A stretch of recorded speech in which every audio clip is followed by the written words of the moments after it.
So, if you guys don't know, I recently reached my 300 follower goal, and for it, I was going to do a speech about why bread is one of the most important foods ever made. I made this speech for one of my speech classes. We were supposed to do a speech about like something. We were supposed to persuade people about something like either a fact, an opinion, or a value. Personally, I wanted to put this under fact. Hello, Jose. Hello, hello. Personally, I wanted to put this under fact, but I guess it would fall technically under value, but on the download, this would be more like a fact. Why bread is one of the most important foods ever made. Bread by Bread Be Baguette. Yes, that is my legal name. Don't dox me. Slide numero uno, or dos, really.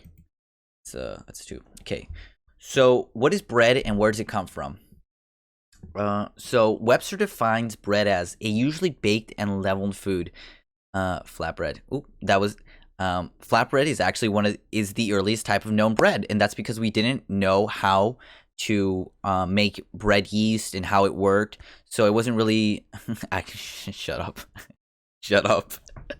Damn, I was hoping no one would notice. Activate your Windows. Never. Bill Gates will never get my money. Yeah, and Webster usually defines baked as a leavened food and made of mixtures whose basic constant is flour or meal. So basically, that's a really broad statement. And the reason why that's so broad is because bread, I can't breathe. Bread is, a really broad food. Like, it can be made in different types. My brain, it's expanding. It can be made in different types, in different cultures, in different time periods. It really depends on which area you go to, and bread will be made in different styles. And bread was first made near the Neolithic era, about 12,000 years ago. And apparently this is actually wrong because I did more research later on and I didn't correct it. Apparently it was made way before, like 30,000 years ago, but like bread got popular during the Neolithic era. So some websites cited it as 12,000. But that's what I just put. So that's where bread comes from. At least that's what the government tries to tell you. Really, if you look into deeper knowledge gain, if you do your own research, the government's lying to you. Not gonna lie, you should be my new teacher. True. Okay. What does it cause?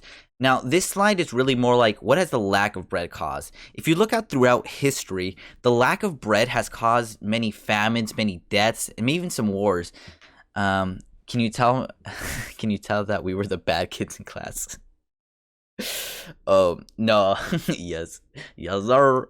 No, I don't know. I always got away with stuff because teachers liked me, so I can get away with like doing this, and teachers would generally like me for some reason. So they'd be like, "Oh, wow, that's interesting," and I'd be like, "Yeah, welcome to Bread 101." True.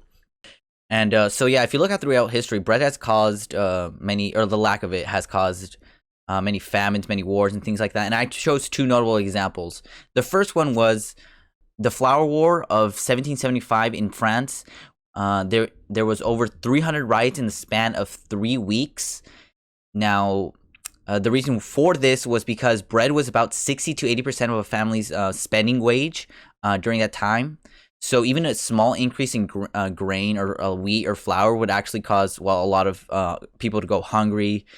And this caused a lot of the French to be distrusting in their government and eventually more angry at them. And eventually this was cited by history.com to be one of the causes for why the French Revolution happened. Not necessarily the main cause or the sole cause, but one of the supporting reasons on why bread was led to the French Revolution, actually. Fun fact. The second example I give was during the Civil War, the U.S. Civil War. In the city of Richmond, there was riots due to low bread supply because of the war, obviously, and this was because, like many conditions, there was a lot of the men were the ones who farmed, and they were off to war, and also a lot of the wars took place in farmland, so they were being destroyed, and there was also some bad. There was a bad, what's it called? I think it was like bad winter that season. It was a bad season, so there's grain grew less. And Richmond also, like, its city population boomed because of the war and all of that. So on April 2nd, 1983, a group of over 100 women Like literally all these women apparently, according to Britannica, they were all with like knives and pitchforks and everything, marched to the governor's house screaming bread, bread, and bread or blood. And the governor was like, yo, chill. And they were not very chill. So they were so then they just pretty much just robbed places. Yeah, they pretty much just robbed places. And then they were like threatening the governor, or I don't know if it was the governor, but like someone threatened to use Confederate troops against. If you don't, by the way, if you're not American or if you don't remember, city Richmond was in the Confederacy, so they threatened to use their own troops against their own people, basically. And so at first they actually didn't stop. They actually kind of just stood there, just saying like, no, we're not gonna leave. But then as they felt the threat more and more came on, they actually left eventually. So now you may be asking, okay, well, they stopped it that day. Are they just going to keep using Confederate troops? No, they placed cannons around the city to stop them.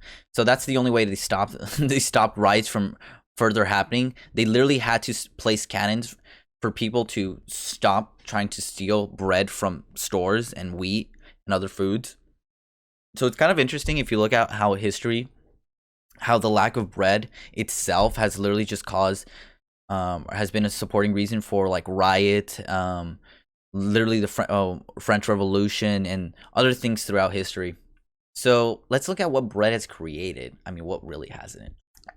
So the cultivation of wheat and bread making has allowed larger amounts of people to live together. So basically what that means is that civilization as we know it is owned to wheat, basically, and bread at itself, because it allowed people to get together and allowed people to farm instead of just having to randomly run around and like farm for like food and XP. You know what I'm saying?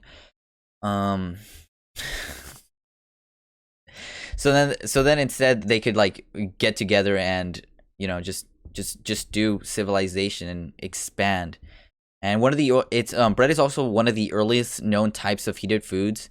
As I said in like in slide 2 or slide 1, it's since flatbread was so easy to make, it's basically just flour and water. You can just mix it up and you can pretty much just make bread. I've actually done this myself. Back in 8th grade, I used to make basically sea biscuits, as they're called, not the horse. Although I've never had horse yet. Basically it's just flour and water, but I mean I put milk instead, and I would just mix it up, and I would just warm it up, and I would just have biscuits randomly, and they were pretty good actually. I kind of liked it, not gonna lie. My dad just had like flour left over, like he never used it, so I was like, I'm just gonna be making biscuits randomly, and then I stopped eventually because I kept messing up the recipe. Why are you planning to eat a horse? I make some. Yeah, it's not that hard. Sag. It's okay. There. It's okay. Hey, it's either that or they become glue. So really what can a horse do to persevere society more? Either. Anyways, moving on. Next slide, really. Okay, let's look at bread in the modern age. Nearly all British, this is according to UK Mills, nearly all British have bread in their house. I believe the statistic was 99.8, the horse or the glue. Both. I'm gonna eat both. 99.8% of all British people have bread in their house, and nearly 11 million loaves each day are sold in the UK. That's a lot of bread, but not as much as I get in Splatoon. Am I right? Oh my god, hilarious. Each year, Americans consume 53 pounds of bread. That's coincidentally exactly how much a horse weighs. Coincidence? I think not. How much does a horse weigh? Oh wow, I was way off. 108, between 840 and 2,200 pounds. Oh my god, I was way off. Anyways, bread is also still used in a lot of ceremonies, and not just religious ceremonies. If you think about it, for your birthday, you may have gotten a birthday cake on your birthday, so that's still a celebration, and it's still like in a lot of other things, like maybe you're celebrating, I don't know, New Year's or something. You might get a pie.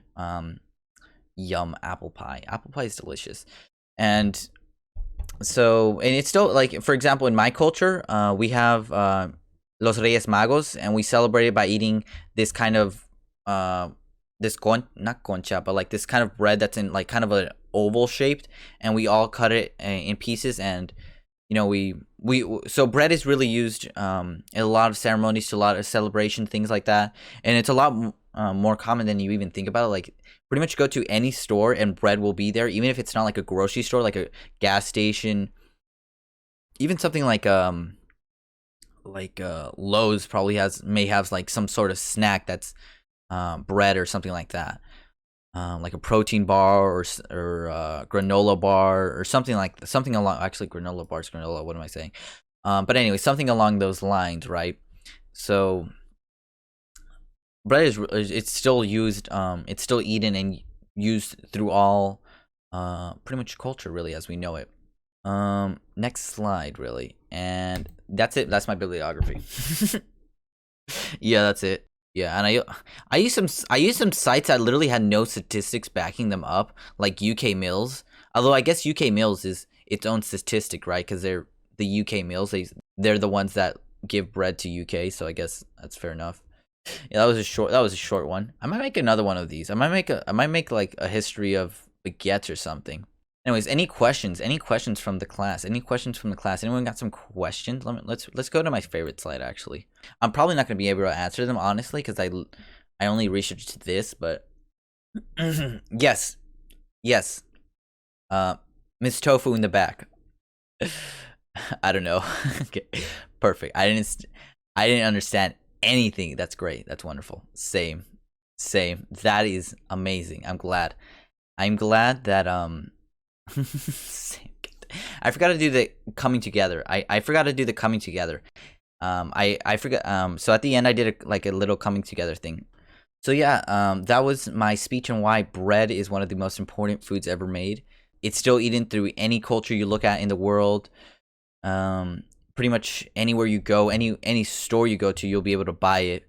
Many cultures still use it in some sort way or another, and bread itself has created civilization as we know it, and without it, history would be changed, and we pretty much would be somewhere else. We could, although it could be said that, like, for example, the Eastern culture, since they use a lot more rice than us, it's possible that had grain not existed in the West, that the Eastern cultures could have advanced much further than us before we could have. And throughout history, the lack of bread has caused famine, war, death. So bread has been important, and people will risk life and limb just to get it, as we saw during the French Revolution and the Flour War and the city of Richmond. I love how the B in bread is capitalized every time it is. It is. There's actually a specific reason for I do that, because so in English, words important words are always capitalized, like names and things like that. So I believe bread is so important that bread needs to be capitalized. That is why it's one of my rules in my chat that no one follows. And then and we can bread has been around since pretty much the beginning of civilization as we know it. So the lack of bread has caused civilization really as we know it. Anyways, that is why bread is one of the most important foods ever made, by Bread Be Baguette. What is the largest bread? I am. It's not really largest bread isn't really my name. It's more of a description for me.